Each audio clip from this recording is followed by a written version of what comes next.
You ask Tiger to solve. This deals with linear equations with one unknown. The final result is x equals 7/2. Let's solve it step by step. Simplify the expression. Expand the parentheses. Multiply the coefficients.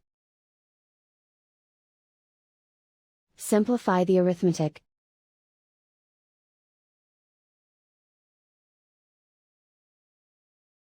Group all constants on the right side of the equation. Add 38 to both sides. Simplify the arithmetic.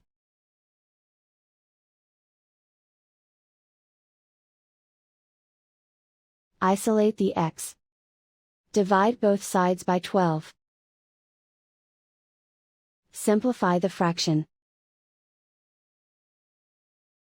Find the greatest common factor of the numerator and denominator.